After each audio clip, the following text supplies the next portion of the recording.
All right, everybody. Thank you for getting back after lunch. We're happy to have you back here today to start our third panel on transportation and infrastructure in Onondaga County and Central New York broadly.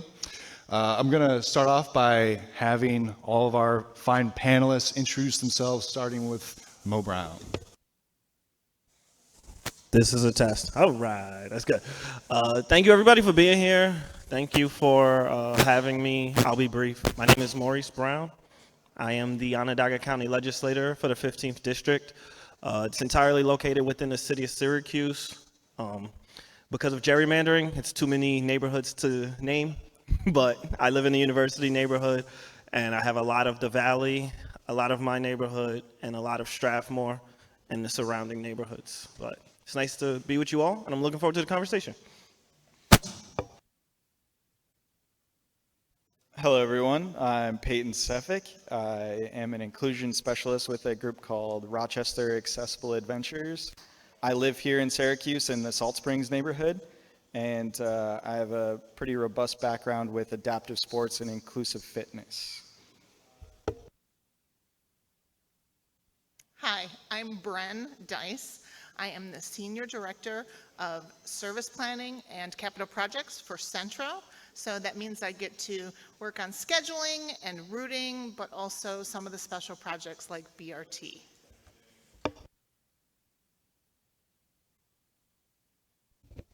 Hello, everyone. My name is Kevin Busa. I am the transportation planner with the city of Syracuse over at DPW. I've been a city resident since 2008 now. I worked at the local MPO for about a decade, and now I'm with the city for the last 3 years. So that entire time doing bike ped planning in this area in the city, and excited to talk to you guys. I'm Ann Savage. I'm the executive director of the New York Bicycling Coalition. We advocate, educate, and try and build a strong cycling community across New York. So they asked me to come and keep an eye on what's happening at the state level for you all today. So I'm interested in hearing more about Syracuse. My home city is Albany, where I have lived for about the last 25 years. I just realized I didn't introduce myself. My name is Alex Lawson. I work for CNY Fair Housing. I'm the policy manager. But outside of work, I also help run Syracuse Bike Party and I'm involved in several small efforts to improve bicycling and pedestrian and transit access in Syracuse, New York. So let's get it started. We're going to start with Kevin, sort of building on this theme that Baxter introduced this morning about our region being at an inflection point. We mentioned that there's population growth for the first time in Syracuse in 70 years, but a couple other, I think, stats that didn't make the headlines that are also very interesting to me anyway, is that in 2020, the city grew faster than the suburbs for the first time since 1930. And in 2020, the city's population was majority non-white for the first time since about 1780. And so seeing that things really are changing locally, what does that mean for our transportation system? And so in the city specifically, Kevin, what does the transportation system do well right now? What could it do better? And where do you see it moving in the next 10 years? Yeah, so to answer your first question, I guess, what do we do well? Obviously, I think most of us that live here or know this city, we do cars very well, right? We can all, there's not a lot of congestion. We can get to and from across the city in 10 minutes. We have a place to park on both ends.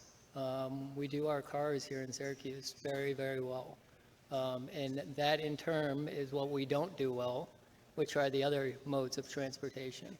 And I think that's something that I'd like to kind of sandwich this answer with saying, we do cars well. We really don't do well with our vulnerable roadway users, walking, biking, other forms of transportation up to this point. But to sandwich that with another pro, one thing that we are doing well now is that, just like you said, we do have a lot of buy-in from this community. We hear you, right? Like, we want this. It's something that obviously throughout, my time here, I definitely feel since, 2012 when I graduated, now is a much more time to start thinking about these things and implementing these things. I'm just incredibly lucky to be sitting up here in this position to be able to do some of these items at this point. It's definitely overwhelming from a city point of view. Is that better? You guys can hear me a little better. Sorry, you should have told me that at the beginning. Yeah, so, now there's things that we can really focus on, right? And that's what our department is doing right now under the mayor's initiatives. We're doing Vision Zero, right? So first thing that we got to look at is safety, roadway safety, which are our corridors that are giving us the worst outputs in terms of deaths on our roadways. That's a priority, number one. The other thing we want to do is traffic calming. We're doing speed humps in our neighborhoods, right? We're slowing down cars. We're limiting travel lanes. We're trying to reduce travel lanes so that the roads that are now 18 feet wide that give a driver the point of view that they can go incredibly fast like they're on a highway, bring those down to 10 and a half, right, for cars. And that gives that, perspective from them to slow down. This next summer, we're also going to be doing speed cameras, both on school buses and in school zones. There is no reason why people should be speeding in school zones, plain and simple, right? You have young kids that need to walk to school, walk and bike to school, and there's absolutely no reason for people to be speeding, going above, 30 to the point of, in some of these roads around Geddes is a great example. If you're familiar with Geddes Street, there's multiple schools on there. The whole thing should be a school zone, and it's very high speeds and unsafe, right? So as a school district, we require middle school and below to walk to school if they are located within a mile, and high schoolers a mile and a half. So if you live within that radius, you have to walk. There is no busing provided for you. So those are the types of things that we really need to crack down on in terms of slowing down our cars. Alongside of that, we need to increase we have a municipal sidewalk program, right? So we're producing now our sidewalks. We are taxing taxpayers and property owners, and now we are taking over that program to install and maintain those new sidewalks so that people can walk safely. Obviously, it didn't work in the past when we let the residents take it upon themselves to do their own sidewalk and keep it in good condition. And the other thing that we're doing is bike infrastructure. The biggest thing, I know this is a great group to come to because you guys are all pro biking, right? We have the opposite of you guys that are all out in the world right now in the city, right, that are all against biking. So I definitely appreciate coming to these. A couple things with that. Real quickly, I know I'm probably over my time already, but we will be focusing, our last bike plan was in 2012. Obviously, it's dated, right? It's not what this new community wants anymore, right? We need to update that. So we're going to be working with a consultant in the next year to try to get that updated to things that we want to do now and what we hear now. And now that we know that 81's coming and what the plans are, what we can do now in terms of our bike infrastructure. So one of the biggest things we didn't want to do was throw traffic calming and Vision Zero and all these projects out at the public at the same time. They're not going to understand what's what and what we're trying to do. So Vision Zero is right now, but the bike plan update will be coming. So these are all things that we're putting in motion from a citywide perspective to really hear you, make a plan, and start doing it, right? Instead of just trying to retrofit some of our roads. So I'll leave you with that. Thanks. Thanks, Kevin. Now, as a city perspective, we know the city is one of the more I'll say progressive municipalities in the area looking at this kind of thing, but very few of us exist in just one municipality. Just earlier this week, there was a man who was killed on Morgan Road. He was from Brooklyn. He had taken a bus from the city to work at Amazon and was killed by a car out there. So this is a situation where, crossing a municipal boundary ends up putting you at greater risk or not. And taking that more regional perspective, I want to turn to Mo, with you, being on the county legislature, but also just having this broader perspective yourself personally. What is the same basic question? What does the county, the region do well with transportation? What can we do better? And what would it look like for it to be better? Honestly, I'll kind of piggyback. Can everyone hear me? I'm really self-conscious about that. Okay, cool. But no, I will piggyback. We do cars very well. If you look on our county Department of Transportation's website, it exclusively talks about road maintenance. That's the only thing transportation is, and that's not the case. We also do snow well. If you drive in the snow here, if you just give us about 6 hours, you'll be able to get wherever you want to go, and that's not the case everywhere in the world. But I am a county legislator, so I have to look at things from the perspective I was elected to look at it from as a county official. But I'm also a transportation advocate. I don't think transportation is just roads, and I feel we need more elected officials who have the vision to see where we can be in 10 years. We need people on the ground doing the work to say, this is where we need to be in December, in January. But in 10 years, we should be talking about light rail. We should be talking about a fully robust BRT system. We need that vision at all levels of government. But it needs to be countywide. It can't just be for the city of Syracuse. One of my constituents spoke to me Saturday. They live in the outer Comstock neighborhood, but their primary care physician is in Fayetteville, St. Joseph, and they cannot get to the doctor by bus. It's not possible for them. She's an older woman.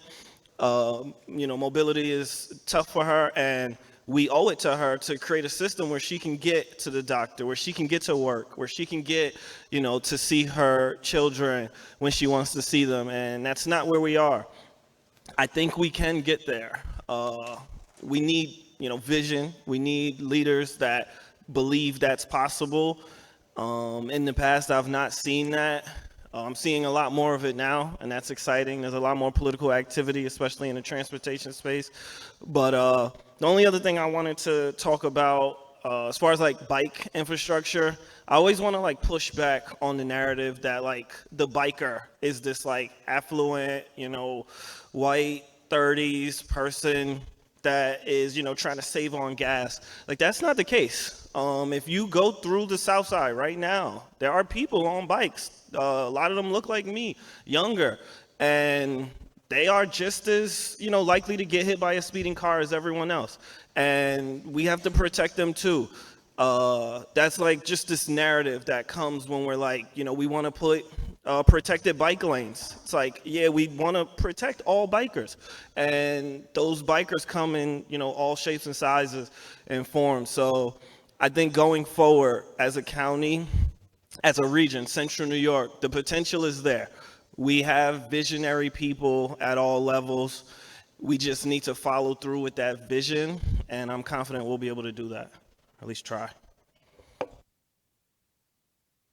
Thank you. Yeah, that's such an important point. Over the lunch break, I searched on Syracuse.com, Syracuse traffic fatality, and you're not getting a list of bikers who are young white people, because our neighborhoods, my neighborhood, I fit that mold, has pretty good bike infrastructure. Where we don't have it is the South Side, the West Side, Geddes Street. There's a reason Geddes Street looks the way it does, and Euclid looks the way it does.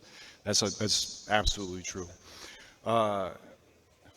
Piggybacking on the transit side, because that is really one of the regional connections. It's a big enough region that it's hard to really bike or walk the kind of distances we're talking about. We talk about Amazon or about Micron. Bren, can you talk about how some of the demographic and economic changes recently have shown up in Centro's ridership and patterns, and all that, and what Centro's, how they're planning to respond to these changes and move us forward in the future. Absolutely. So there are a couple things when we think about changes in ridership. Recently, of course, COVID changed the world, right? So we saw a decrease in service, we saw a decrease in drivers, and we saw a decrease in riders during the pandemic. And we are up to about 70% of our service that we had on the road before the pandemic. But quite frankly, we don't have the drivers right now for more than that 70% in Syracuse. We're close, so stay tuned. But that's one of the big changes, that riders stayed home. Their commuting patterns are different. We used to have customers who would come in from the suburbs to the city where their places of business were. And they would come from 8 to 5 or 7 to 4, right? That's not the commuting pattern that we're seeing anymore. We're seeing this new commuting pattern that is looking at city residents moving out, leaving the city during the day, maybe for 12-hour shifts, maybe for only 2 or 3 days a week, going to the suburbs to their jobs. So the commuting pattern has totally changed for us and makes us have to think about when our highest buses are out on the routes. Also, if you know of anybody who needs a job, wants to work for a great company like Centro, hey, send them our way. We are, I think, about 40 drivers down right now in Syracuse. That's huge. We have a class that is a good size class right now, and this is our second good size class right in a row. So hopefully by the spring, we'll be able to see some changes in that. But what else are we doing? So we've been talking a little bit, touching on the BRT. For those who don't know, and probably everybody in this room knows, bus rapid transit. The idea of BRT is to have some routes in the city that are most used, that move more frequency, faster buses, more amenities, more shelters, et cetera, et cetera. So that's what we're working on right now. In 2018, we, with SMTC, did a study to see what it could look like in Syracuse. We updated that study last year, and now we are in the process of fine-tuning where stops will be and what it will look like. So our BRT is mixed traffic, which means we won't necessarily have bus lanes. We would never drive in bike lanes, I'm sorry. Bus lanes. We won't necessarily have bus lanes, which could get us faster, but there are things that we are doing, like transit signal prioritization, TSP. That means that we get a third priority. We aren't as high as emergency vehicles or fire trucks, but we do get a priority on traffic signals. If the light is green and we are coming up to it, it knows that transit's coming and it will hold the light for us so we can get through that light. Another thing we're looking at is far side stops. So think about the intersection. If our bus stops on this side of the intersection of the traffic light, and we pick up or drop off people, when we try to get back into traffic, we're fighting with the people that are sitting next to us at the red light. But if we move our stops to far side stops and we drop off and pick up on that side, when the people behind us are sitting at the light, we're moving. So it gets us moving faster. Also, we're looking at frequency. That's super important in BRT. So instead of the 20, 30, 40-minute frequency where you need to look at a schedule and you need to understand how the bus schedule works, that's not going to be the case on BRT routes. BRT routes will be 12 to 15 minutes. You know that if you get out there, within 15 minutes, another bus is going to be coming and will pick you up.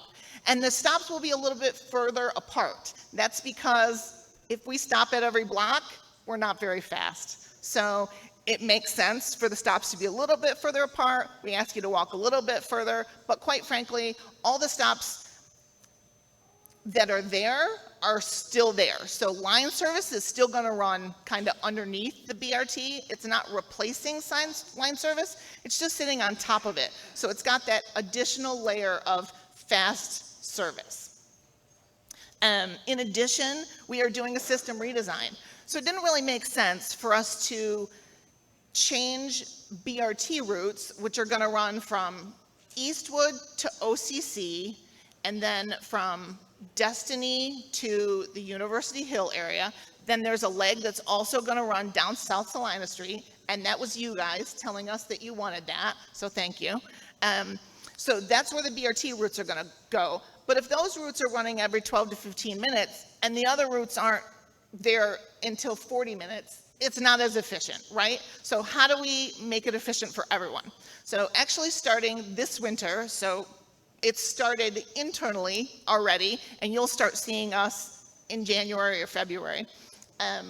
We are doing a system redesign for the whole county. That means that the whole county needs to be reviewed, and how do we make it more efficient? How do we, again, maybe change some of those near side stops to far side stops, even on our line service? How do we, if we have stops that are literally a block apart, do we need to pull those? Do we streamline some of our routes? Do we increase frequency? What can we do to make our regular line service more efficient as well? And in that system redesign, we'll also be looking at things like on-demand. So I don't know if you've heard me talk about at other locations, the on-demand service that we implemented in Rome this year.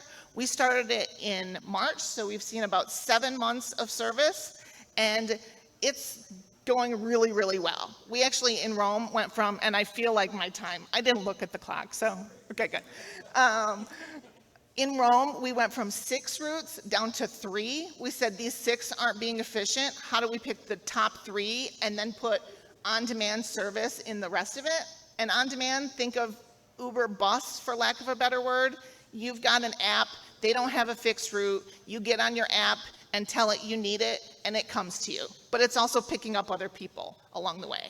So in Rome, in the 7 months that it's been in service, we've seen a 20% increase last month in just fixed route ridership. That's just those 3 routes that literally replaced the 6 routes that were there a year ago.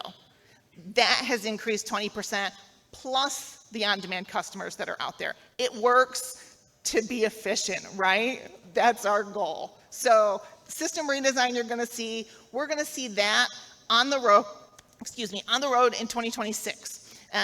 And then the BRT buses will be on the road in 2027. Now, construction's not going to be completed by then. Think about James Street, for example, where we know the city's construction is not going to be done. We don't want to put new bus stations in and then have to rip them out when the city's doing construction. So depending on other construction in the area, we're hoping to have construction done for all of it in 2028. So it's going to be a staged approach, but really exciting things. In addition, we're looking at development. Obviously, Micron is on people's minds. We will have express routes from the hub to Micron. We're also looking at where else those express routes can go, because that hub and spoke sometimes works really, really well and sometimes doesn't make a lot of sense. So does that mean in our system redesign that maybe we have mini hubs or mini lineups that are in the north section of the county that go directly to Micron instead of having to come down to the hub to go back up there? Maybe. We also are working on expanding the bike and scooter share program. The city is doing a great job with bike and scooter in the city with VO, but we saw, y'all saw it as well, the scooters lined up in locations that we may know is the boundary line for the city, but customers may not have known until they got there that, oops, it's going to shut off because I just left the city, right? So we partnered with VO as well to say, how do we get city folks and county folks to complete those rides? So we've expanded into the east side. We've expanded a bit to OCC. We're working on some county park expansion so that, again, that gives transportation options on the rented bike and scooters to, so folks can complete their rides into the county. And then we're always looking at new technology, watching other communities and seeing, thinking 10, 20 years down the road, who knows? But we do know a lot, and we have good plans for what we do know, and then we're watching new technology to see what might be next.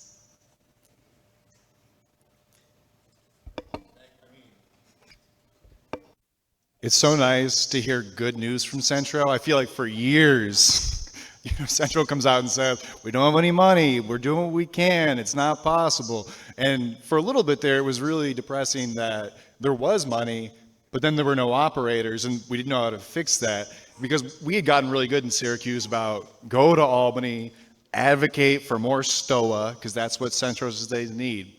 And so, I mean, it's wonderful to hear there's good stuff coming up.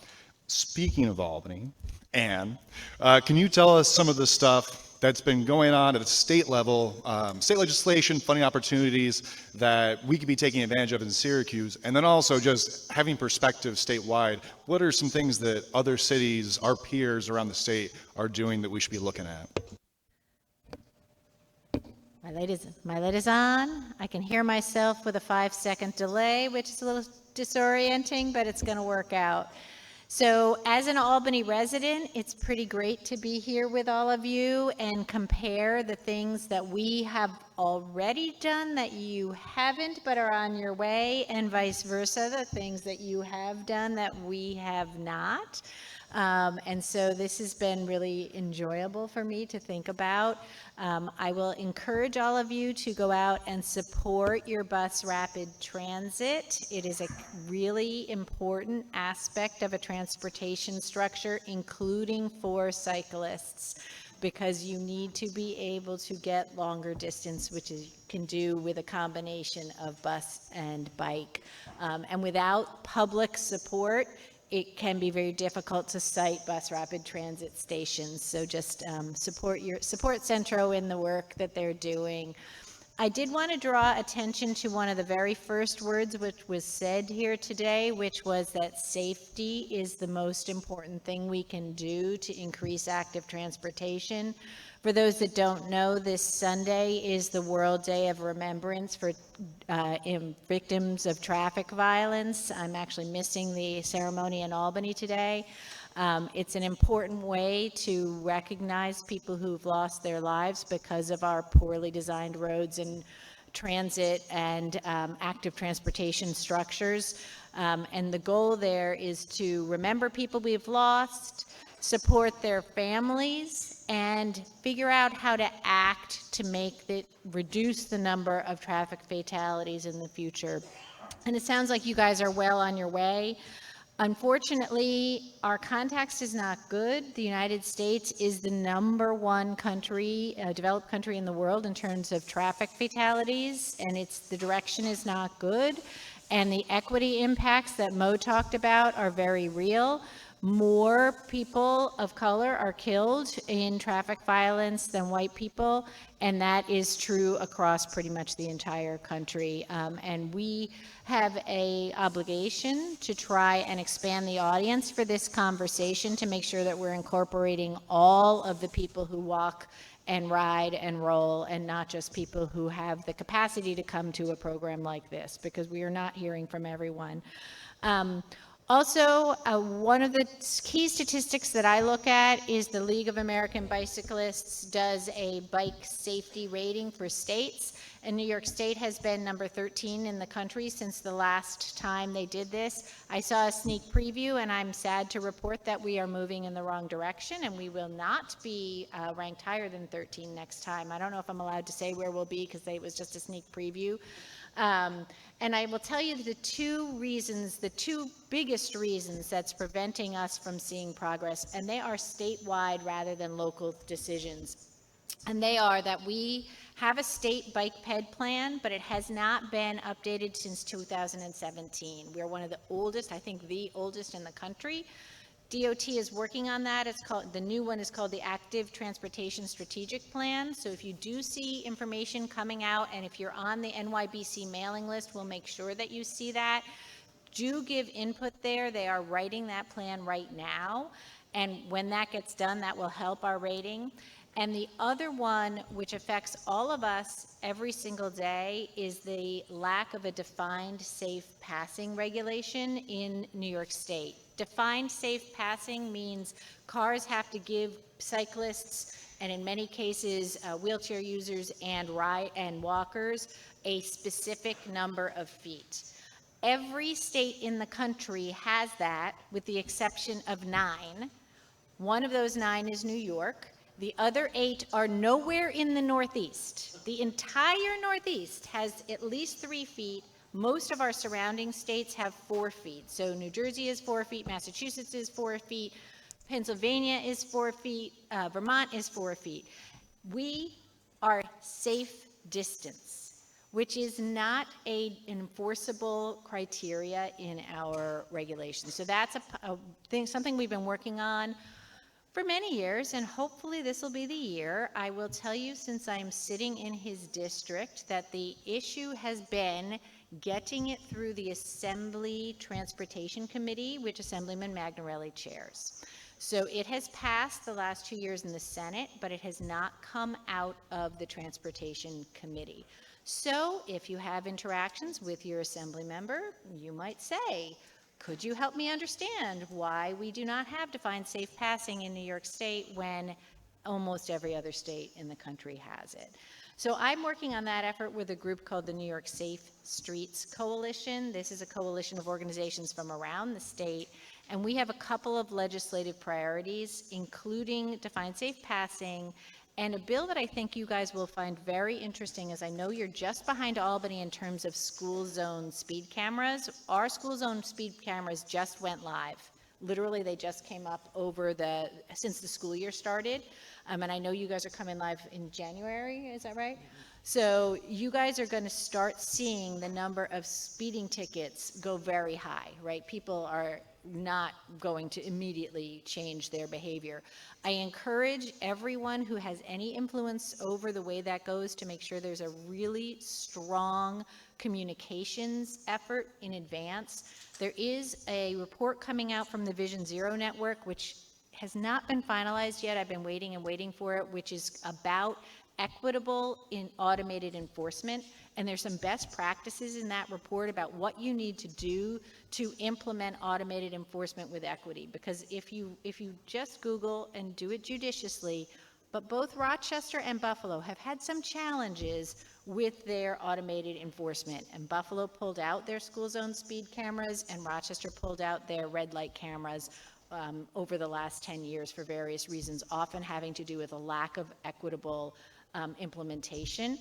So where the cameras are located, if possible, and I don't know enough about Syracuse's budget to know if this is possible, if the money that is received can be in a segregated fund for pedestrian improvements, that reduces the reaction from community members.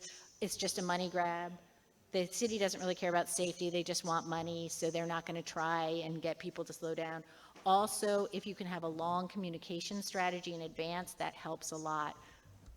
I don't know how many people are here from Albany, but none of that was done in Albany, which has created more flashback than it needed to about our school zone speed cameras.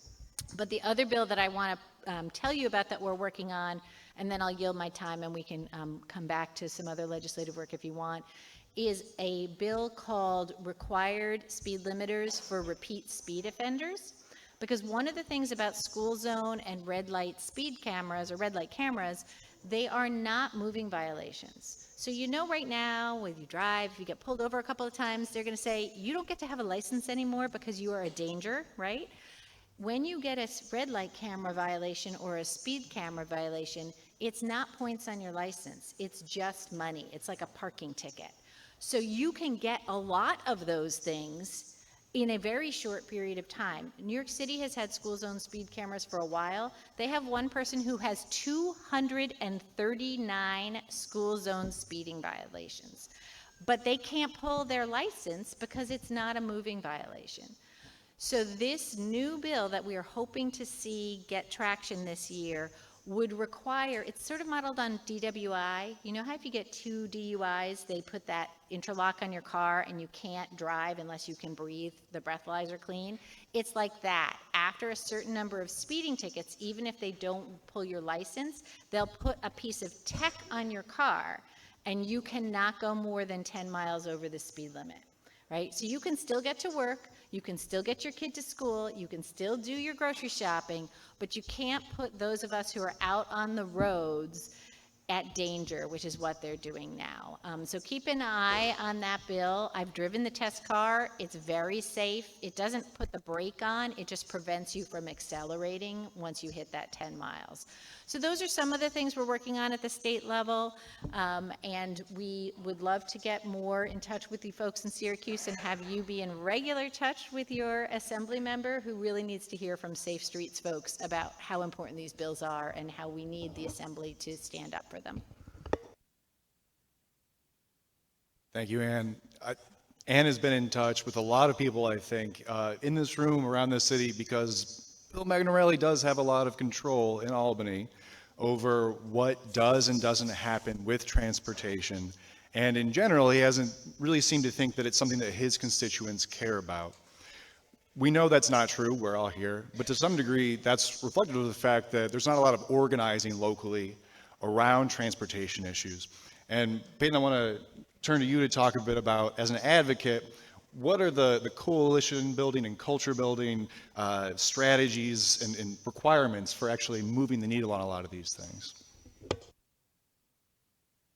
Yeah, thank you. I'm going to keep it a little brief because my fellow panelists had some really amazing things to say, and I have some very simple things to say. I like to talk a lot about, in my work, particularly pertaining to working with people with disabilities, the idea of confidence building and accessing your community and knowing you can access your community in a safe way and do the things that you want to do. And a lot of that we have talked about already is making our streets safer, whether it's bike lanes in underserved communities or whatever it may be. Just feeling confident to leave your door and go outside. And that kind of shapes the way society, how we view society. If we feel more comfortable and confident to talk to our neighbors, to go out to the store, or come to an event like this, it makes it a lot easier for people who kind of struggle with confidence issues in the first place. So that's where I would start, and then meet people where they're at is a really good way to build that up. So talk to people. We had a lot of discussion up here about future plans coming down the pipe in the next couple of years. And Syracuse is poised to change a lot in the next few years, but we need to, meet people where they're at and talk to them in a way where they can understand that how they can affect these changes too. It's not just coming from the leaders in this room, but it's coming from everyone in our communities. So how do we interact with them and build their confidence to know that they can be a part of the solutions? So. Thank you. I want to remind you all that there is a way to submit questions, and I've seen many of those are coming in. We'll start getting into those after I ask this one, which is one that I have. And it's related to coalition building, and it's about who we're talking about when we're talking about these things. Mo had mentioned this idea that, bike riders are a certain kind of person. I have this sense that they're rich and they're white and it's for recreation, and they're asking DPW to take funds away from what's needed, roads, and put it towards bikes. But then on the other hand, I'm in so many rooms where when you start to talk about Centro, what you hear is people say, well, you can never get people to really want to ride the bus because the bus is for poor people who don't have cars. And they don't have cars because they're poor, because they don't have a job. And if Centro can get them to the job, then they'll buy a car and then the problem will be solved. And you even heard that from Mayor Walsh a little bit this morning. He's talking about, some percentage of our city doesn't have cars, and it's because they're so poor. And I find this to be a very frustrating sort of dual and competing image of who it is that doesn't use a car in our community. And it's interesting how, depending on which room you're in, the fact that oh, cars are for rich people or cars are for poor people is a reason to prioritize them. And I would just ask anybody on this panel, can you share some perspectives from your actual work in these spaces about, who it is that you think your clients are and what it is that you're doing to meet them in reality? Okay, can we hear me this time? Perfect. So I guess I can talk a little bit to that, knowing from our last census data that in the city of Syracuse, a little more than 26% of people don't own cars. They don't own cars. They're a household that does not own a car. So that is a good chunk of people in our community. And then there's also people that want to exercise, heaven forbid, on a bike or use it to commute, right, as a personal choice. So there is a really good amount of people that want these facilities, right? And we have the Empire State Trail now that we didn't have since the last bike plan was done. We also have the Creek Walk now, right, which is going to be all the way down to Meacham and the city line down there on phase 3 coming up with the engineering department. So that's going to go all the way down. So we're going to have a major, if you will, 690 and 81 of bike infrastructure, right? It's going to go east, west, north, south. So how do we connect to those things, right? How do we get our neighborhoods to connect to those facilities that are really just like we would major roads to get onto a ramp, to get onto a nice facility? How do we do those type of connections in a safe manner? And one of the biggest things that we see is with VO. A little bit of data here on VO. The first year we had 11,000 rides total for that summer. 2022 we had 354,000. Last year we had 433,000. And then I don't have this year's full count, but 2 weeks ago it was 42 degrees out and we had over 3,200 rides in a single day. So there's 1,000 units out right now, and that just says that each unit is getting ridden 3 times, right? So I understand that some of the parking issues we still have yet to address, right? There's no doubt in our community that we can do better in terms of parking with VOs, but it is something that our community has picked up incredibly quickly. And the fact that there's a full staff of 20 people chasing these things around trying to set them up, but they're getting used 3 times a day. The average mile is 1.4 miles for that type of ride. So people are using them for those last mile, first mile, getting places, coming back from places. And we need to do a much better job at making our roads safer, right? Because we really do have all type of users using these very often. So I'll talk a little bit about cycling and how broad our audience is. And it's one of the things that Alex was saying, what room you're in depends on how people talk about cycling, right? And what it means. But from our perspective, we are working for all kinds of cyclists. That means people who own cars and people who don't own cars. And I want to come to something that Peyton just said, which is meeting people where they're at. I had a really great conversation with Ian Greasley a little while ago. I think there's this sense that people think you either ride your bike absolutely everywhere and get rid of your car, or you drive your car everywhere and biking is just a thing maybe you did for a little bit when you were a kid, right? It doesn't have to be that way. You can choose different tools for different needs. And I have been a primary cyclist for quite some time, and I find that I grow my confidence in cycling still, right? My first trip was not on a busy road, across a busy road to someplace far away. Maybe your first bike trip, when you're talking to somebody who doesn't ride, is you're going to dinner at a neighbor's house within your neighborhood. And instead of driving a mile, you ride your bike a mile because it takes 3 minutes to ride your bike instead of a 15-minute walk.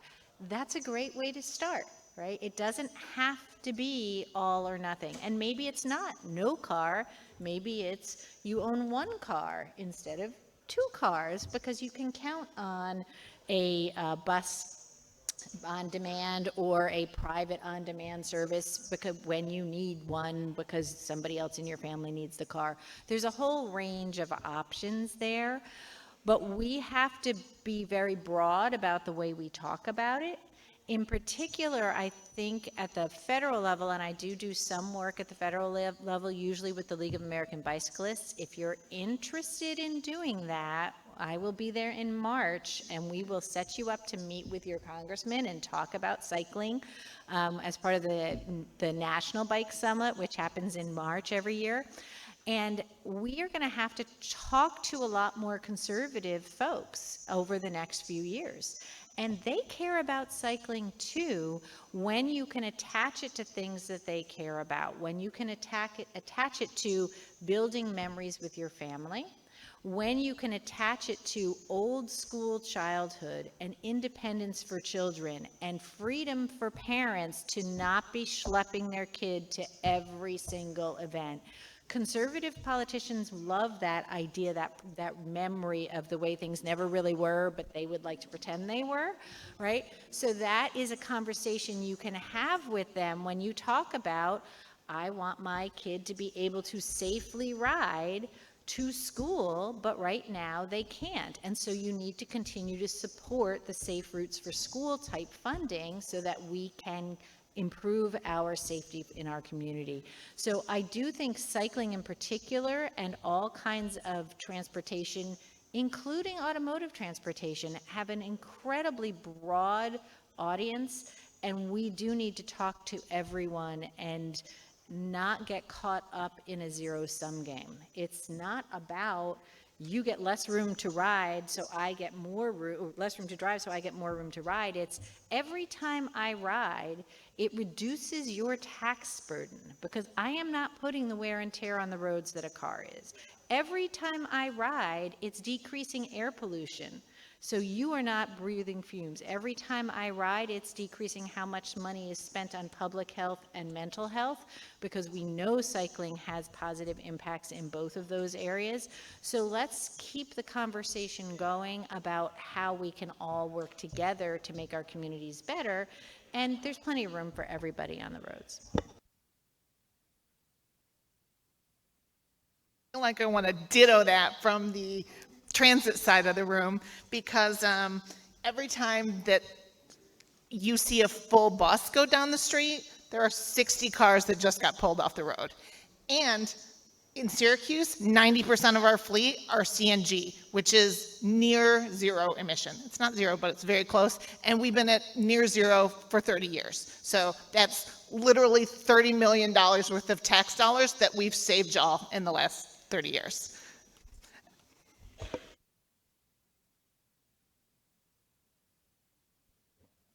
All right. Okay.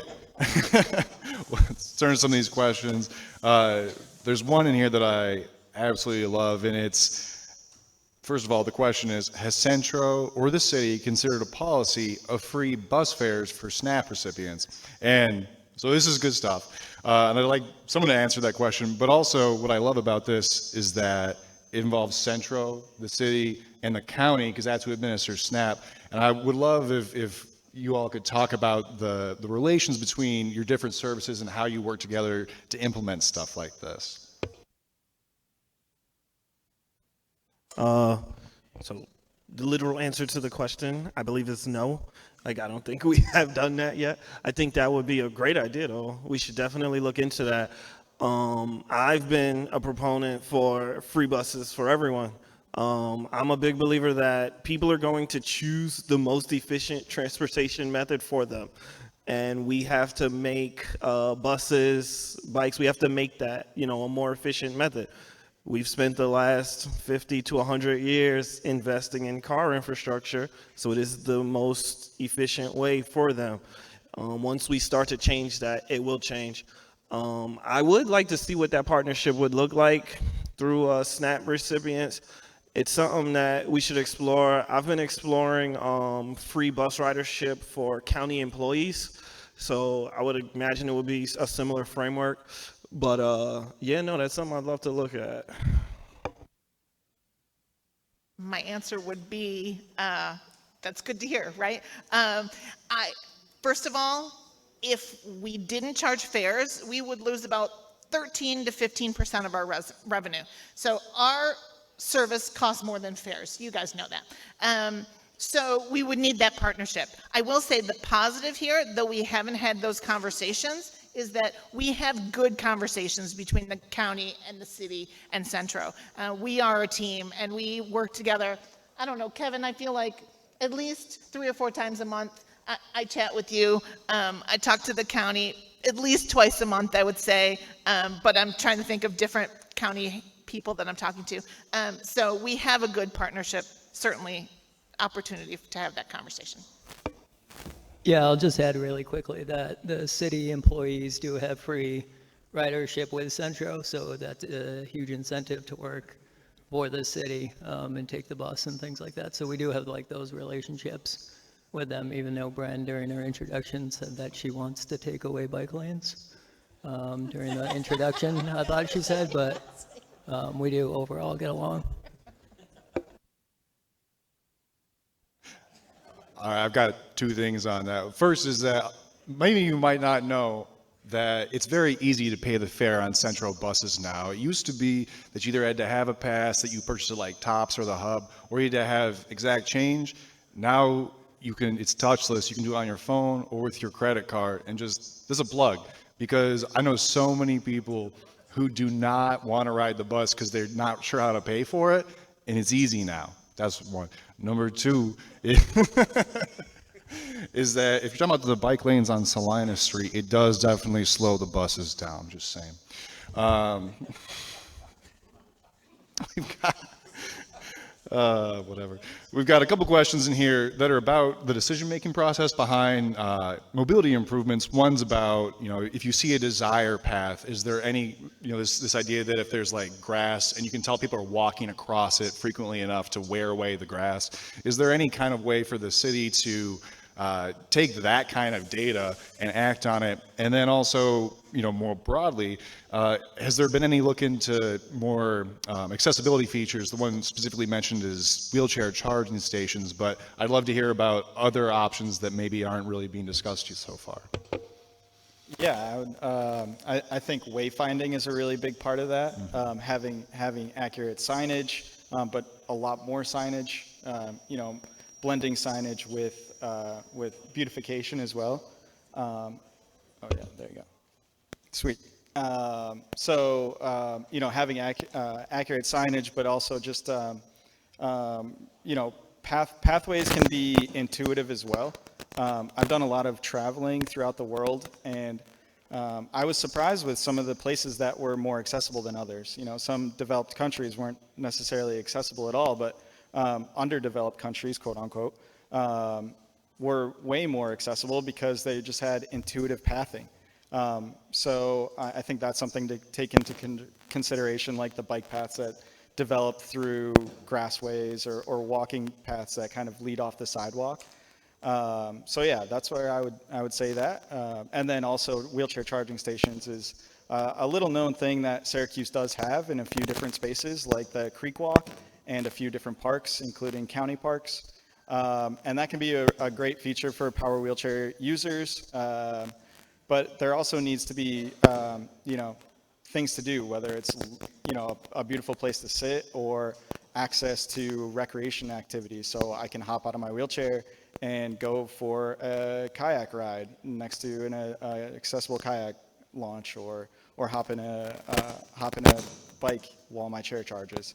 A quick personal story: I went to South Beach, Florida. Excuse me. I went to South Beach, Florida, and they have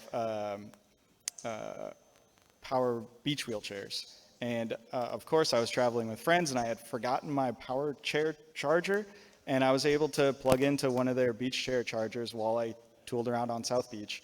And that was such a cool idea to me that, implementing that in the city. And the mayor had announced a couple of years ago Progress Park coming in with the addition of a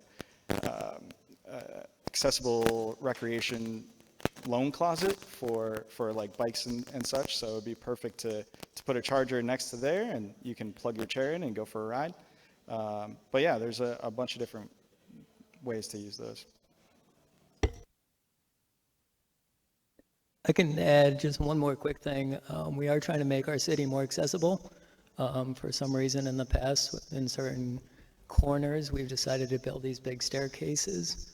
There's a couple on Lemoyne Ave is a great example. There's some on University, believe it or not, we have hills around here. So at the time, the easiest was just to build 8 steps on the corner. Those are not ADA compliant in any way, shape, or form. So we have to cut, it's very kind of expensive to cut all the way back. Sometimes do retaining walls and do railings and things like that as well. So we do see, I know for Florence Ave a couple years ago, it was a major cut through for students down on the south side.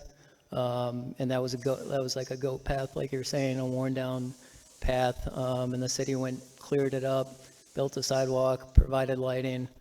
We do see those things. And we try to, obviously adapt and kind of fill in the gaps of those tinier projects.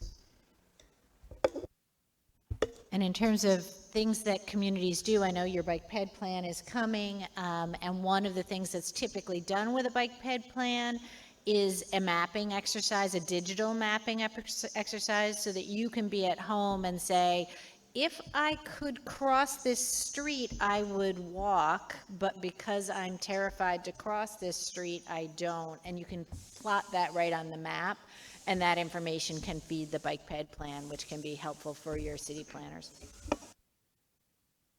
Sorry, one more quick thing. For the bike ped update that we're going to be doing, we're going to have a whole chapter on wayfinding. The good news is that we have absolutely nothing out there right now. So it's a really clean slate that we don't have to inventory. The bad news is we have absolutely nothing out there right now. So that will accommodate, right now actually we're doing a couple projects on Lemoyne Ave, we're doing a greenway. So obviously greenways are new to Syracuse. We combine a couple different elements in the street, speed humps, share arrow markings, signage for bikes, and those are going to be speed limit 25s. So combining a couple different things, trying to really slow cars down deliberately as much as we can on those roads so that they're safer for biking, and also doing sidewalks and more improvements. That's on Lemoyne Ave right now. They're doing it on Hawley. If you follow Hawley into Sedgwick, around the corner to Caleb Ave, there's new wayfinding signs, Syracuse greenway signs, things like that to denote those paths. So as of right now, before we get to the James Street, that's kind of the route that we're trying to do. I put my mic on too fast because I wanted to say something. I realized one thing we have not talked about is 25-mile-per-hour citywide speed limits, which, for those of you who don't know, that is now under local control. So if the city of Syracuse wanted to, they could have an area speed limit of 25 miles per hour. That is a local control decision to be made by the council. The city of Albany has done it. Rochester is soon on the way. They have committed to doing it. On my website, nybc.net, I've got a list of all the cities and villages I know that have done it. I know this is a regional conference, and I can make commitments to cities and villages. Towns, unfortunately, don't have that local authority except in certain circumstances, which mostly won't apply in this region. So that would require further legislative change to get local control for 25 to towns. But for cities and villages, you can do it right now, and it's relatively inexpensive. There's not a huge traffic study involved. It's all very affordable. And one thing that's been pushing back in Albany, where I'm hearing about this a lot since our 25-mile-per-hour rule is about to go live on January 1st, people are like, well, nobody's going to slow down anyway. Why does it matter if they change the speed limit? So I just want to tell you that that is not true. There's good research on this. When Boston went in 2017 from 30 to 25, it really did slow people down. It is not slowing down the guy who's currently going through your neighborhood at 60. He doesn't care what the speed limit is, and he's not going to slow down. But what it does slow down is the people going through your neighborhood at 34 because they're going a few miles over the speed limit. When the speed limit drops to 25, instead of going 34, that guy's going to go 27 or 29. And that difference is the difference between life and death when they interact with a pedestrian or a cyclist in an unpleasant way. So if anybody in your neighborhood says, we don't want 25 miles an hour, it's not going to make a difference, they're not going to enforce it, so who cares? They should care, and they should research. The reality is, it really, truly, with no engineering changes, no design changes of the street, which obviously are the most important thing we could do, but also the most expensive thing we can do, just by changing to 25, it truly does slow people down. So if you guys want to talk more about that afterwards, I'm happy to do that. I just wanted to bring it back to the accessibility and why it's so important to keep bringing it back to accessibility. It's estimated around 20% of the U.S. population identifies as someone with a disability, and that's a pretty big number, but the really big number comes on the other side of that, what the spending block is, and that's like in the billions.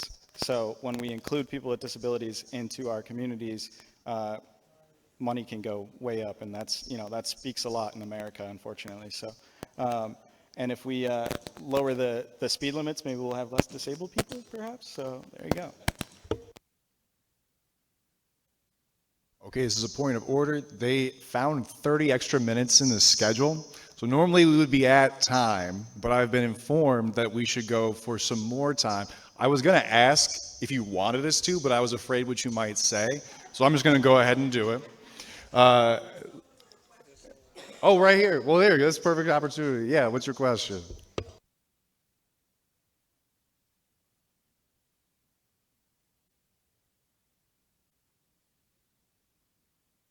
Oh, perfect. Hi.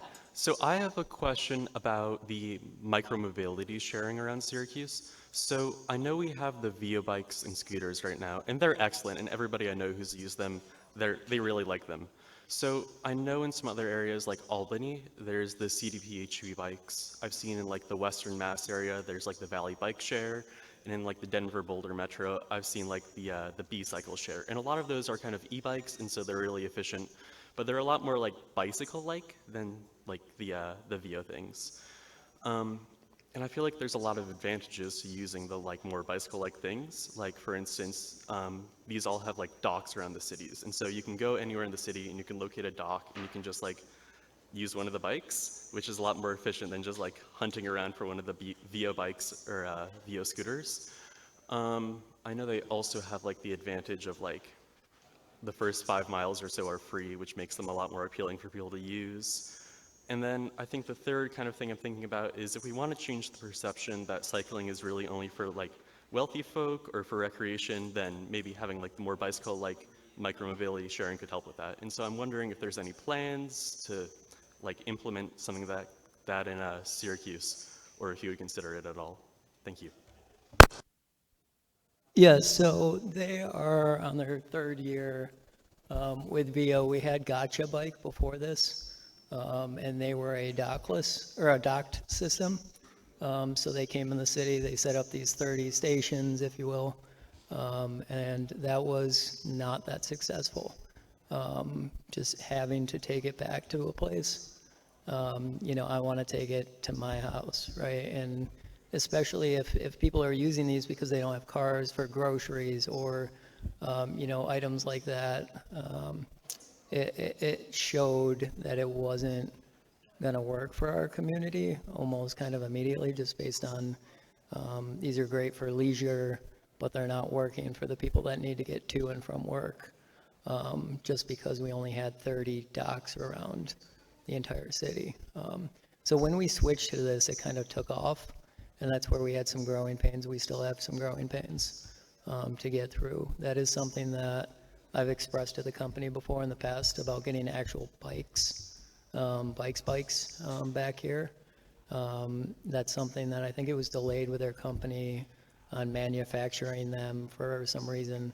I will bring that back up with them again for sure, because I'm interested in it as much as you are.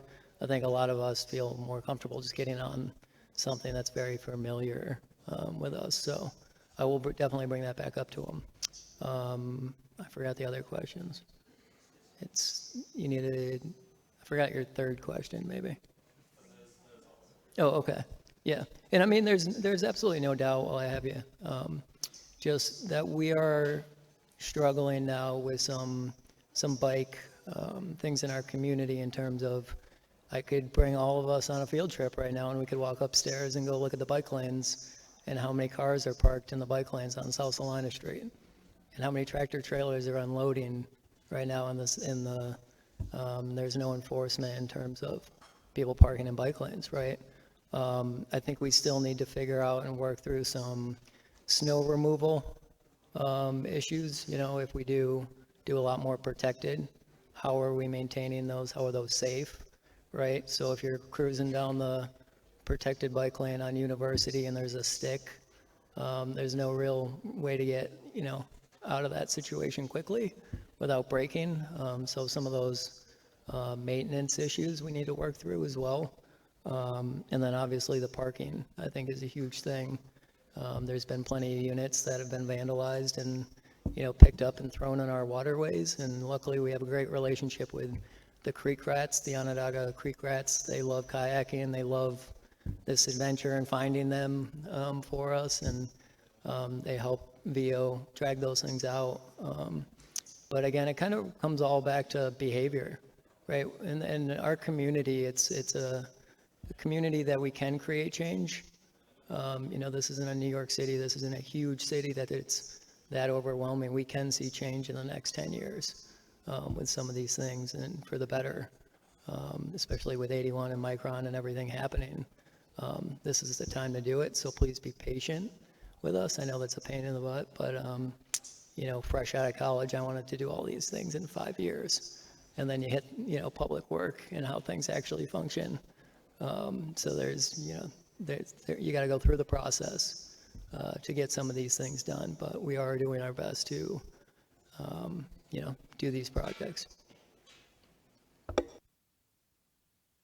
Leads into something that gets asked a lot in these online questions, which is really about public input. Some of it is about, how do you report illegally parked cars, and we can talk about the police department and how they feel about all of that. But if someone, sees something in their daily life that's not working for them, that's a transportation problem that the county or the city, whoever should be dealing with, if they have like firsthand experience, is there a way to provide that feedback to the city or to the county that's effective?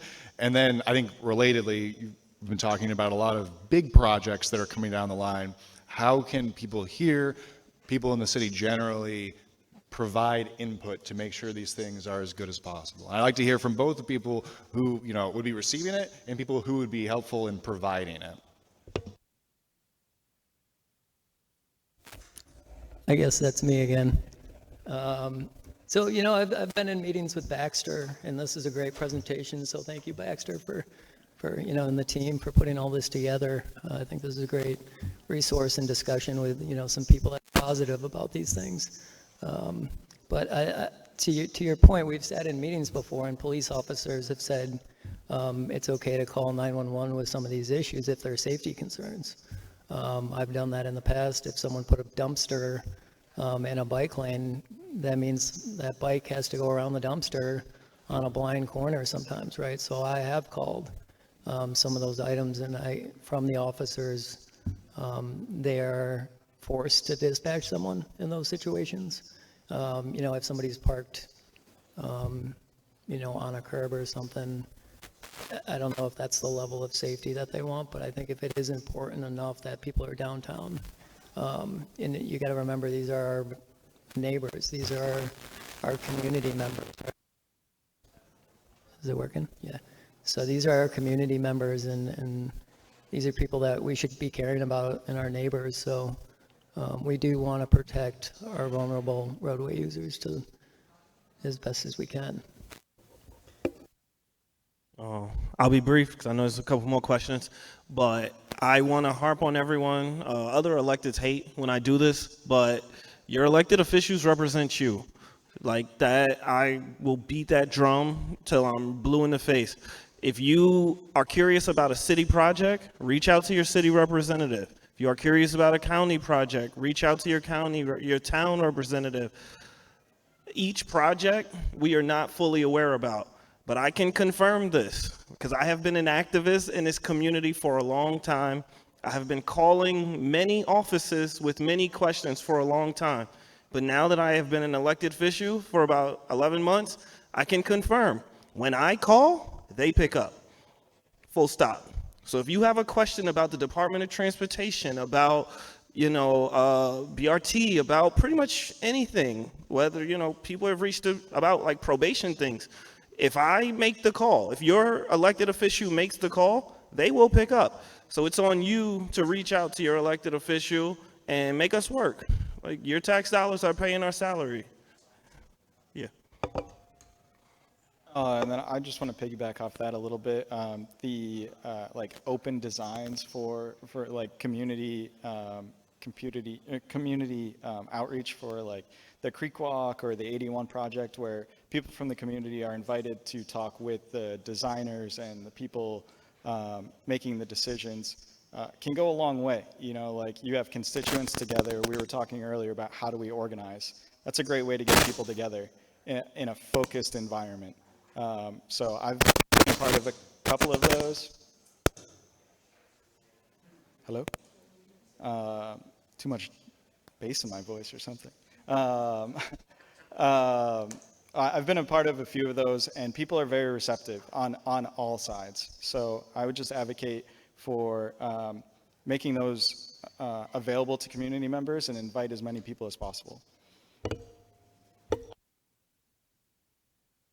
As far as public input is concerned, keep in mind that our Centro website accepts feedback at all times. We also try and have public outreach events, and in the spring again, maybe winter, we're going to be at all sections of the county to make sure that we hit all the neighborhoods. We go to TNTs, we go to town planning boards and village planning boards and such, but also, quite frankly, when we change our routes, we're actually required by federal law to talk to y'all about it. So when you see Centro is having an event for something, it's because we want your feedback. And if you look at the example, I don't know if y'all saw, we changed our routing and went to the airport. We go to the airport now.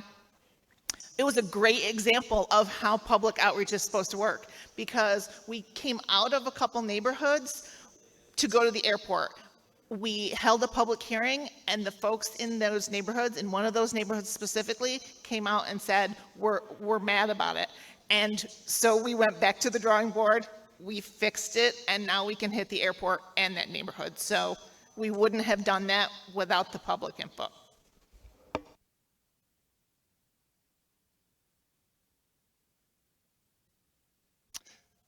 Yeah, I'll say, when I first moved back here, you would go to some of these meetings, they'd be at the Salt City Mark or whatever, and I'd be, oh man, there's all these people here. And I've been around long enough that all these people are often, Barry's laughing in the front row because it's Barry, and Barry's friends. And it is tough. There is, it's tough for the government to do outreach. There's defined channels. You hold an open house, and sometimes people are mad enough, they'll show up.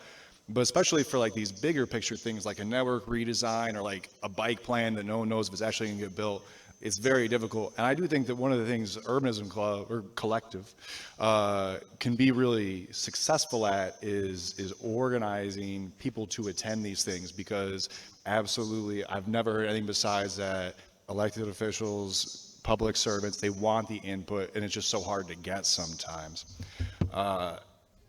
These people have gone on 15 minutes longer than they thought they were going to. And I see that we're going to go about another 15 minutes because Bob Haley just got up. Thank you. I appreciate this. I'd like, oh no. Oh, it's still. How do you beat this? Okay. Thank you. Thank you all for doing your work. It's great to hear transportation being discussed here. I'm going to ask a simple question about how something common as the new scooters and bikes and rental bike systems affect each of your worlds. And what I mean by that is that I walk the sidewalks a lot, and I have to step over or move laid down scooters and bikes. And it's not only that, but as a driver, the other night walking in the early evening, scooters on the sidewalk coming behind me and going like this. By the way, the new sidewalks in the city are fantastic. Everywhere you see them and you can walk. Thanks for your part in all of those. That's the comment side, and I know I'm not supposed to comment. But the other issue is that the biggest issue we have coming right now is the business loop of the I-81 project, which is from 690 all the way south on Auburn Avenue down to MLK and so on. In play there is the quality of the safety of all of our citizens. We have an opportunity here through the, and I always lose the name of it, Vision Zero initiative by the city to advocate for a very hard line on pedestrian safety for that entire length. Two suggestions, and I think Kevin mentioned this earlier about if we can't move the DOT's demand for 12-foot driving lanes, can we possibly stripe them differently to cause the eye to slow people down naturally?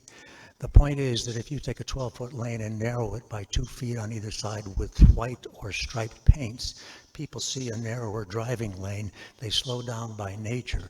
That's something we could insist on for that entire business loop. Another thing, and I've talked to Betsy Palmenier, and I want your thoughts on this, not mine, is crosswalks that are pedestrian prioritized where you can walk all the traffic stops, period. Pedestrians get the right of way first. Let them sit there at the intersection 4 ways in cars. No big deal. Maybe they learn to go around, not speed through the city. So my thoughts are, how can we, each of you, be stronger about demanding now for safety on the business loop, which is in contract right now by the DOT? Thank you. Yeah, so those are all really good points, obviously. Oh, you might have to turn yours off. Might have to turn yours off. Only one at a time, I guess. Better? Yeah, so one of the things for the DOT that we've been talking, and it looks like we're getting a good majority of, is having, separated shared use paths for bikes and peds on the side to completely get them out of the road, especially like what just, we don't even need to be in the street. We're not doing the bike lanes. We're not doing sharrows on these new, we're getting billions of dollars for this project. So those east-west movements across whatever they're doing need to be bike and pedestrian safe. Those are kind of the pinpoint. Obviously, we can go throughout every single intersection of where it goes, but, the harbor ones, for example, are huge. We need protected facilities, shared use paths, wide sidewalks, just completely build that as part of the new bridges that we're putting in for safety. And obviously, when we talk about crosswalks and things like that, yeah, we need to, we can always get better about doing better crossings, things like that. The Geddes streets, the James streets, those crossings are unsafe, definitely unsafe at certain points. So we need to get better about that. Right now, we are doing the Vision Zero, like you mentioned, campaign. If you go to our website, syr.gov, type in Vision Zero on the search bar, we're still taking comments for that. So if you just search Vision Zero, we have an interactive map on there. It's on the right-hand side. Click it. You can put as many things on the map as you want, right? You can click the bike icon and say this intersection is not bikeable. You can go click the pedestrian person and go put a note at James and Oak or wherever you want, and say this crosswalk and these are not compliant. Down to that kind of specific, we want to hear from you guys, right? We'll combine that with data of where the crashes are and the unsafe intersections, and then we'll also create out of this a toolkit of what safe streets are, safe streets like toolkit. And that will give us design kind of standards on what should a neighborhood, street look like, what should Geddes Street look like, right? And those new designs will incorporate pedestrians, bikes, cars, all of that stuff, whether it be a road diet, things like that.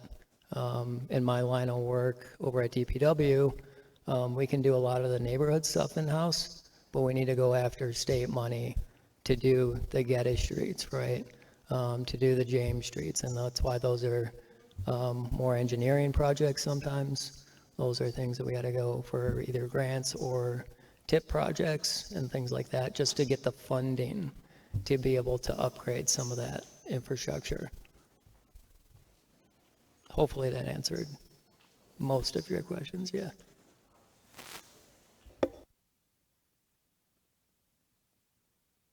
It is a real sign of progress in Syracuse that we had a conversation about transportation, and it took 75 minutes for 81 to come up. That would have been the whole thing for decades, and we're doing it now. It's happening. I want to thank all the panelists for their insights, for what they had to say, for what they had to share. Many of you will be around for a little bit longer if people have more questions. But yeah, give them a round of applause.